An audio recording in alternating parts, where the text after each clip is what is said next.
ఏమ్మా మీ నాన్న అలా మాట్లాడుతుంటే మౌనంగా ఉంటావేంటి? మీ నాన్న చెప్తుంది నిజమా? నువ్వు మళ్ళీ డాన్స్ క్లాసులు చెప్తున్నావా?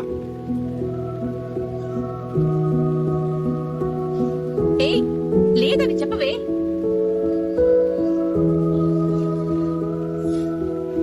అడుగుతుంది నిన్నేనమ్మా, మాట్లాడవేంటి? నువ్వు ఇంట్లో గాని బయట గాని క్లాసులు చెప్పడానికి వీల్లేదని చదువుకోమని మాత్రమే చెప్పాను కదా. మరి నువ్వు బయటికి వెళ్ళి డాన్స్ క్లాసులు చెప్తున్నావు వీళ్ళు అంటున్నారు. నిజం కాదని వాళ్ళకి చెప్పు.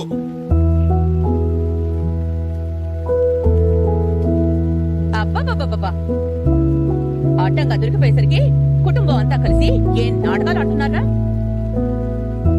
ఇంతలా దిగదారి బతకడానికి సిగ్గు అనిపించట్లేదా?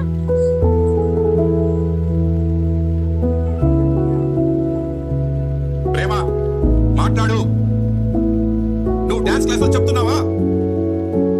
ప్రేమ, ఇంత గొడవ జరుగుతుంటే నోరు తెరిచి చెప్పు. చెప్పు ప్రేమ. వెళ్తున్నాను.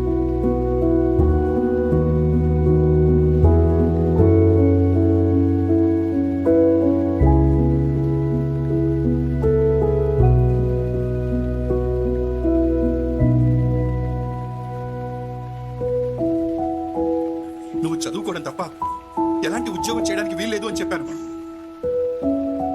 అందుకు కారణం ఏంటో, దాని వల్ల జరిగే గొడవలేంటో, నాకు జరిగే అవమానాలేంటో అన్ని అన్ని నీకు స్పష్టంగా చెప్పాను కదమ్మా. మరి నేను అంత చెప్పిన తర్వాత కూడా నన్ను పిచ్చోడి చేసేసి నాకు తెలియకుండా నువ్వు డాన్స్ క్లాస్ లో చెప్పడానికి వెళ్తున్నావు అంటే ఏంటి నీ ఉద్దేశం? ఏయ్, ఆపరా నీ దొంగ నాటకాలు.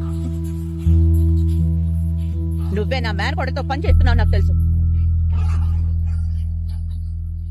ఏం తెలియనట్టు నువ్వు అమాయకంగా నటిస్తే నమ్మేయడానికి నీ కంటికి మేమన్నా పిచ్చ